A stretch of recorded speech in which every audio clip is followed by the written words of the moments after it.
Well, hello everyone. Good morning. Welcome to the Blue Gamer Bluecast Morning Show. I'm your host, Adam Blue, 30 plus year video game enthusiast and industry analyst. And today, for August 25th, 2025, my mom's birthday. So I'll be calling her here soon. I'll run through the latest gaming news, what I've been playing, etc., etc. That music is from Devil's Blade or Devil Blade Reboot that I played on here a bunch, and I bought the soundtrack on Bandcamp because the soundtrack is really good. RIP. No RIP. no, no RIP. Let's see. What it's very interesting this weekend. I didn't play a whole lot actually. And maybe I'll jump into that in a second. We did have anime night. We watched Wicked City. So I don't know if you guys ever saw that one. That one is on the extreme end of graphic, I guess, content. So check that out. Well, I guess as a warning, it's a lot of fun, but it was really cool. Had 5 of us total last night. It was a lot of fun. Really enjoyed it. I guess we'll just jump into it. Here's what I've been playing, and not much. Only one game. It looks like I only played one game, and maybe that's true. And it was just Godzilla. I'm just playing more, just trying to get all the trophies. There's still a lot of work to be done. It's just playing through the runs as the different kaiju over and over just to upgrade them, just to get powerful enough so then I can do a run to get a gold star, which even yesterday with the Godzilla 2014 that I have max, I ran through, but for some reason I didn't trigger the last level, even though I 100% and everything, so I must have missed something there. But I think that's really it. I need some random commentary from the weekend. Yeah, because it's not like I did a lot of stuff, but it was like non-video game stuff. So yeah, I guess let's then jump into the news. That's a really quick what I've been playing. I feel like there's got to be more, right? Well, actually, and I got to get a link to it. So Friday night, I was actually recording a podcast called The Sync with my friend Ian, known as Sneaky Sama. And we just talk action figures. So that will go up shortly. And I think that's why I didn't play video games Friday, because I worked out, did that. And then Saturday, went out with the fam, did some stuff. Yeah, it's very interesting how you can kind of get caught up and not play video games, even though I feel like that's all I do all the time. But it's not true. All right, let's start with this blank screen now. This is this week's Japanese game releases. So not just the Japanese, but even here, well, some. So for instance, Shinobi Art of Vengeance comes out this week. I want to get that. That's going to be, I think that's my main that I'm going to play this week. You know, the thing is, we also have Metal Gear Solid Delta Snake Eater, which I do want to play that too. I just, for some reason, don't know if I'm in a third person open world take my time with a game mood yet, but maybe I am. Robot Wars Y, that's another one I want to get, and again, PlayStation 5, Switch, and PC, so not Xbox. Let me double check on that.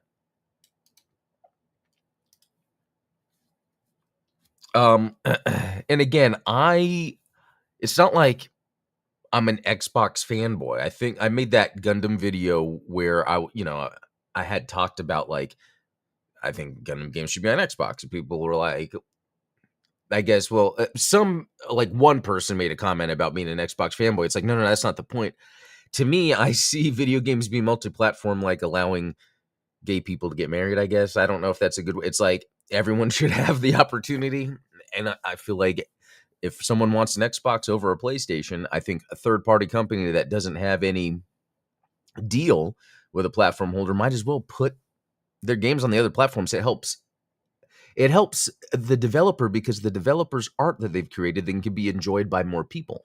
That's one way to see it. I mean, but hey, let's see. Yeah, I definitely want to play this. I never beat 30. But okay, and this is the 27th, and I don't know if I'm going to get it on Switch or PC. I'm thinking PC just because, mouse and all that.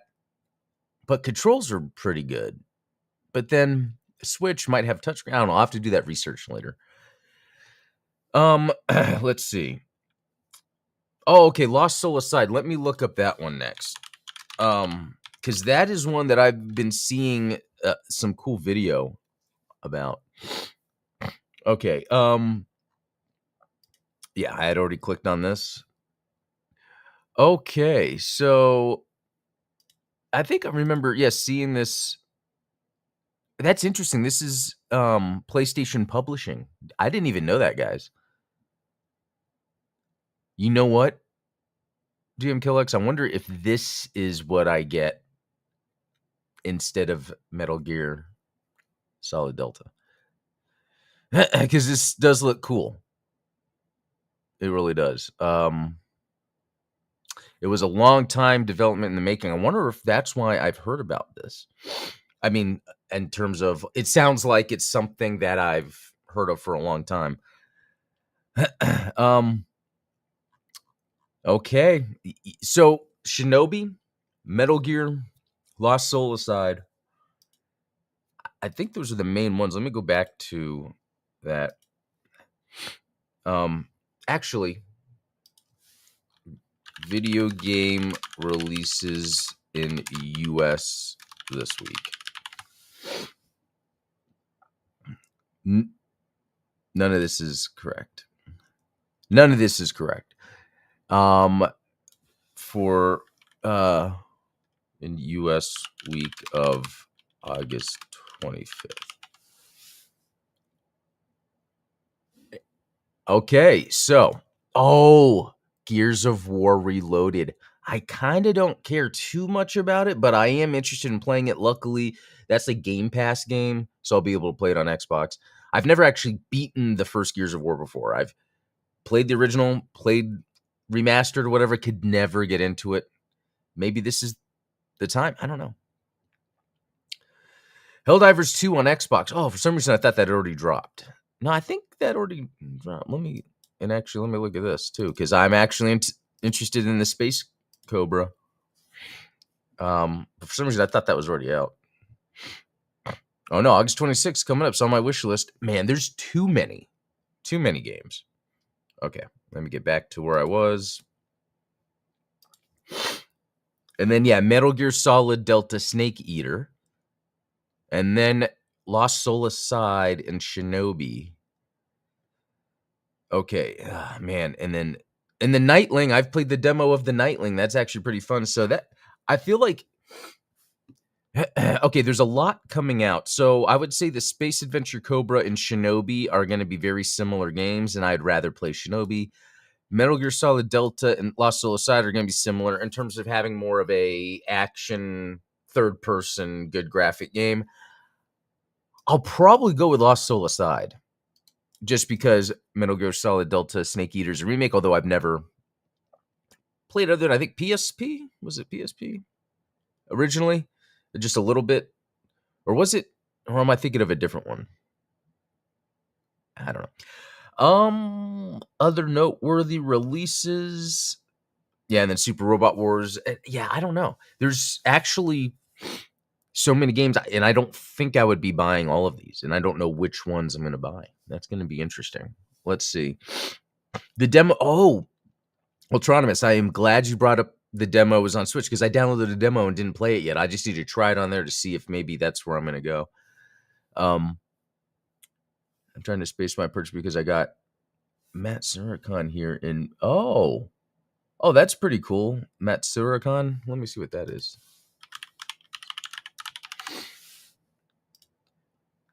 Oh, pretty cool. All right, Mr. Surricon's 3-day anime gaming and pop culture convention. Wow. So that is pretty cool. I guess the closest we have to that is that the Anime Frontier that comes here. That's pretty cool. Yeah, I get, saving the money for the cons. Yeah, you have to. Okay, well, I'm actually just looking forward to what new game I'm gonna play this week. I think a lot of why I didn't play, and I kind of sometimes I want to like clear this up. I think I say this every time. It's like I feel like there's like an abundance of video games for me. I have plenty of games that I can play. I don't need to buy new games, but I think it's just my thing because I like communicating about new games. I like to play a new game, excuse me, and then be able to talk about it with everyone and be excited. So it's not that I don't have games to play. It's just I like having new experiences that I can talk about every day. So I'm so excited about all of them, actually. I'm excited about all of them. Okay. Moving on.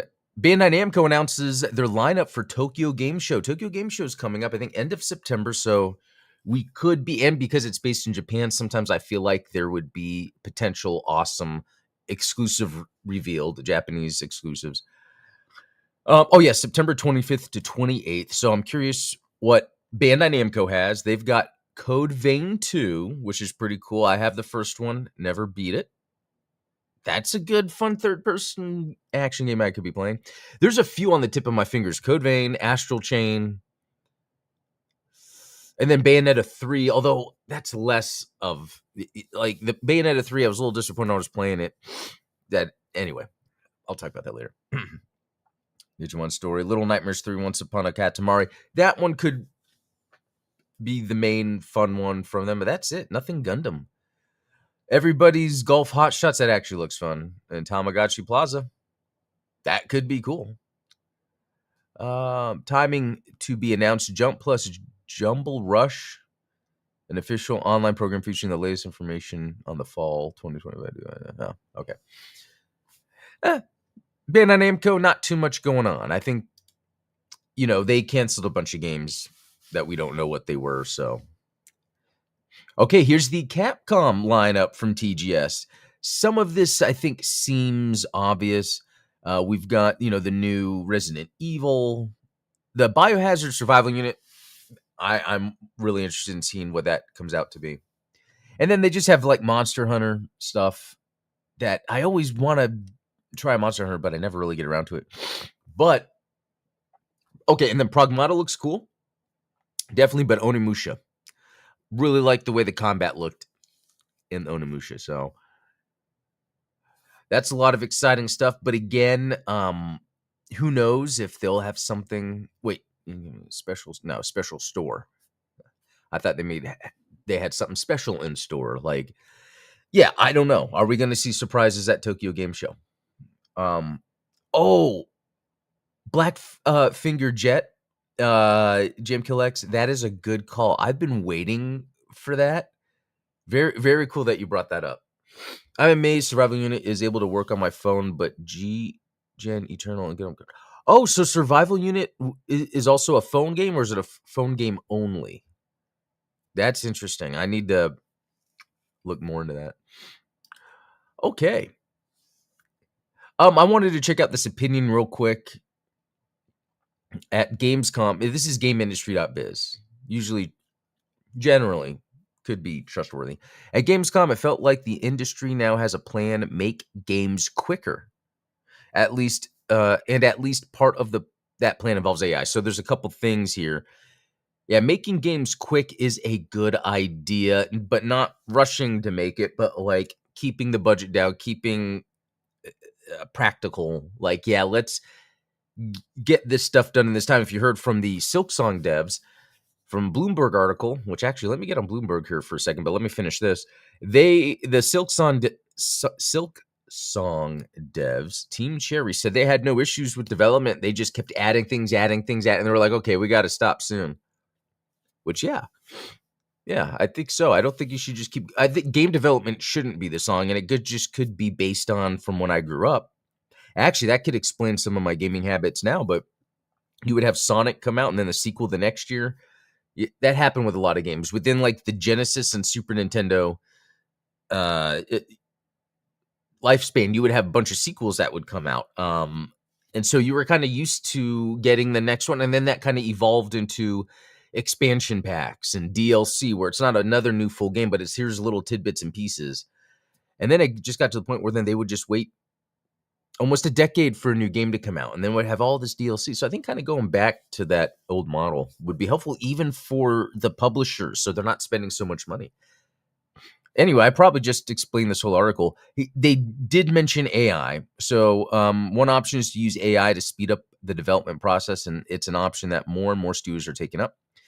AI is the games industry's dirty little open secret. And it's interesting how they say it like a dirty little open secret. It's really not dirty if you're using it practically, if you're using it rationally. If you're a concept artist and you want to kind of get some iterations out of the way to kind of get into a direction, you can use the concept art to do that and then kind of get closer to what you would want your final concept art to be before then the final. Not only that, but just basic coding.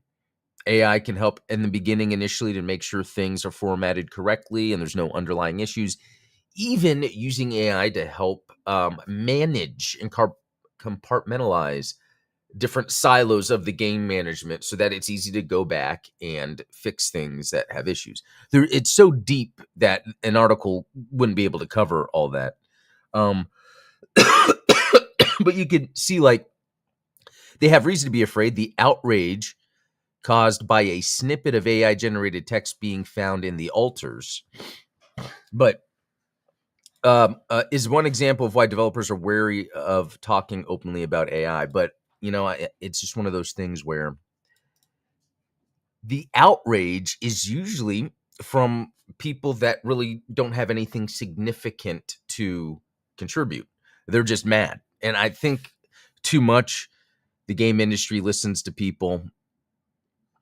I think you can, but you gotta be careful how you do that. It reminds me, I keep thinking about the Zack Snyderverse Batman, Superman films, where I feel like they should have just let Zack Snyder see his vision through.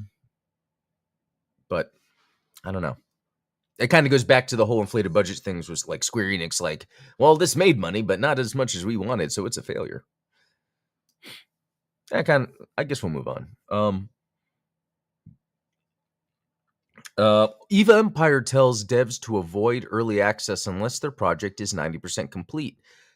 So this is something I feel, and I've talked about here, where when I see a game in early access, if it's like, sometimes I don't even want to try a game because what I've noticed will happen is I will try a game in early access and then get my fill of it and then not care when the full game releases. And I don't know if there's some factor involved where if you're not part of early access, but you're hearing and seeing what people are talking about, then you just figure, oh, I just won't play the game. That's what happened with me with No Rest for the Wicked. Looks like a great game. Early access came out. People didn't say good things about it. I'm not thinking about the game. Let's see. Erlings echoes that point and suggests that a perceived lack of polish and content can now be a huge issue during early access campaigns. He explains that Eva Empire was even forced to rethink their original roadmap after the earliest versions of Rogue Prince of Persia failed to meet internal expectations. Initially, we wanted to do quick updates very fast. In the end, we took a bit more time to ensure that each update would be a bit more chunky. He adds, noting that, okay, so this is interesting because it kind of goes in with that previous article about devs being quicker to get games on market. The problem with the Rogue Prince of Persia is it's built to be almost kind of like a live service game. Now, it's not. It's a roguelike. But roguelikes really require more content because they can get stale fast. I think I talked about that before when I was playing Rogue Prince of Persia. Dead Cells, Vampire Survivors were two roguelike games that I was playing a whole lot of. But I played so much that I got bored of that sort of. There's just not a lot of content over time. And so it's interesting to where I think the roguelike is almost like live service. They're in a position where they can't be sustainable. They're kind of fun in their own like bubble, or if a game did it right. And but then if you're trying to chase that trend because it seems like a good game development business practice, you're going to run into issues. So it's interesting. It's interesting that they're talking about this. Of course, you listen to the feedback and take the ideas on board, but you have to feed them through a filter. Yeah, talking about listening to what people say. But yes, you have to. it would be interesting, and I think they're talking about this, to have a game that's an early access game that's almost too driven by the fans and the community, where it loses that artistic vision, and then it just becomes what? I think that's a very interesting way to go about it. Anyway, this article's up on Game Developer if you wanted to get more details, but yeah. Okay, here's something crazy. Eric Andre is being cast in the new Street Fighter film, and at first I was like, "What?" But when I saw the characters from Street Fighter V, it's an announcer. That looks just like him. So, um, that's interesting already. If you little known character, you search images, he's already showing up. The actor Eric Andre. So apparently, this film is being directed by a dude that directs the Eric Andre show. So I'm curious the direction and tone this is going to be. We could see with some of the cast of maybe, oh, it looks like something might have just happened. Let me double check something. If it seems like we're still here. That's very cool. It seemed like okay, and then I saw it happen. Very neat. So it seemed like in my software, for some reason, the YouTube connection dropped, but the software picked it back up and resumed. So that's pretty neat. Okay. But anyway, so I don't know how it's going to be like a stylized approach or a comedic approach, because I feel like you could. I feel like, man, what is a good movie? I would say, and this might be a bad example for people, but that Dead or Alive 3, or Dead or Alive 3, Dead or Alive movie that came out in like the 2007 or something. I really liked the tone of that. I liked that movie in general. And even though a lot of people didn't, that kind of gives me hope for a Street Fighter film. I could still like it if it's like the tone works, and the tone might not be for everybody. And so that's what I feel like I'm seeing here. Like there's a very specific tone. Now, if the tone they're going for, though, is missing the point of Street Fighter, they're just doing it for the sake of a goofy tone, that might be disappointing. But we'll see. I'm really excited how the Street Fighter movie is panning out.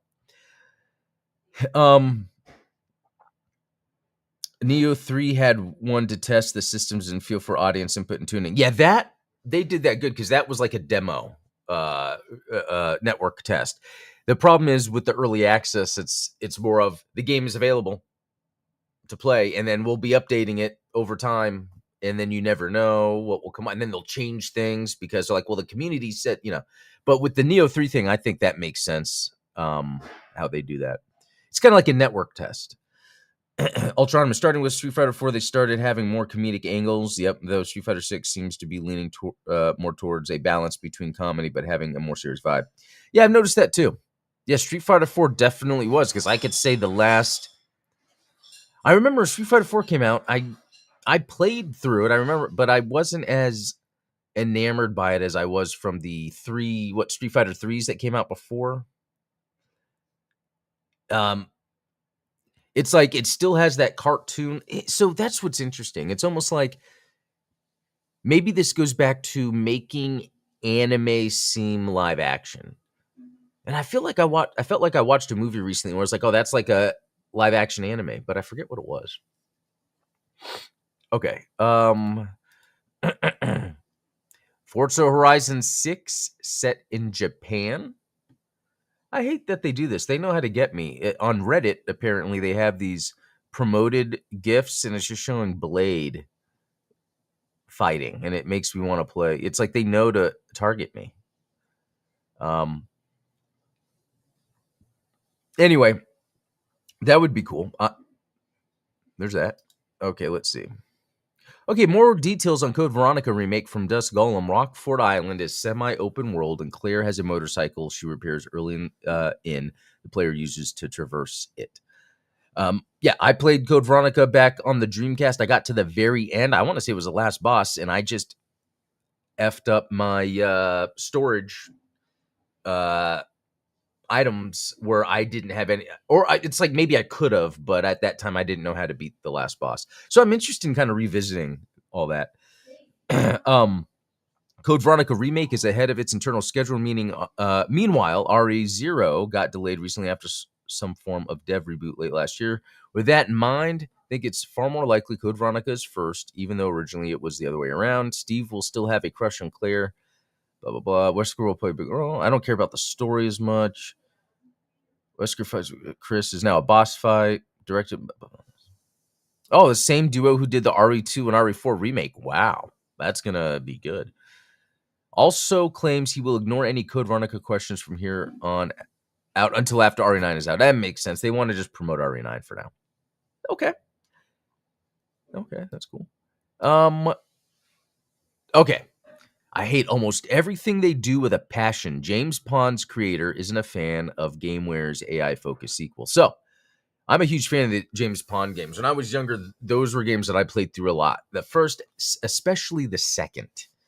The third, Aquatic games, but the second James Pond game was great. So here's this image, and I wonder if they're saying that this is like an AI image. Let's see. Earlier this week, we reported on GameWare Europe's forthcoming James Pond Rogue AI, a sequel to the 90s classic, the classic 90s series created by Chris Sorrell. Fans have reacted negatively to the game's promotion of AI slop. Well, see, that's kind of wrong for the writer to say that, because that's actually like enforcing an opinion without really explaining why. But what does Pond's dad think? Thought I heard something. Let me do something real quick. Before I read the rest of this, I'm going to search and see if. Okay, so back in July was the first. Okay, I had not seen this. Wow, and it's the music, but modern. I think in the Rogue AI. Okay. So, I'm trying to look. No, nothing. Oh, yeah. It seems like this developer made a game that got. Wait, James Pond in the Deathly Shallows? What the? I didn't even know about this. This is blowing my mind right now. But anyway, apparently it was really bad. You know, I mean, I'm not gonna look. There are so many IPs that exist and so many that need to be taken seriously. Something like James Pond, if it has low interest, if reviving it is just in whatever way they can, I'm kind of interested if that eventually might get it to spark something. Very fascinating that exists. So okay, but so by the way, this was cool to see. This is James Pond 2. Oh, I think. Let me do it so you can hear the music.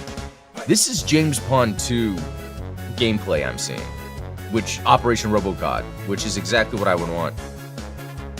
And calling it the Rogue AI, I just think it makes sense. Like I said, like bring back James Pond. Okay, well, let's do something funny with AI. To kind of, I don't know. I'm interested. So let's. Oh yeah, it even says the footage is using mechanics from the second title in the series, codename RoboCod. Oh, I thought it was Operation RoboCod, or maybe it depends the region. Anyway, that was actually pretty exciting to see. Never heard of James Pond until this stream. Wow. Yeah, interesting. Yeah, games on the Genesis, Super Nintendo. There was a remake of James Pond 2 on Game Boy Advance, which was awesome. Jonas, hey Adam, I found out that the Sony executive boss Sean Layden said that Nintendo has the biggest fan base of most requested PlayStation games. It could be. I mean, technically, Nintendo has maybe more of a market share anyway, so that would make sense. So yeah, and I remember, man, when I was a kid, I was playing that James Pond game all the time, and I remember a specific night. I think I was feeling sick, and then so I got up to just.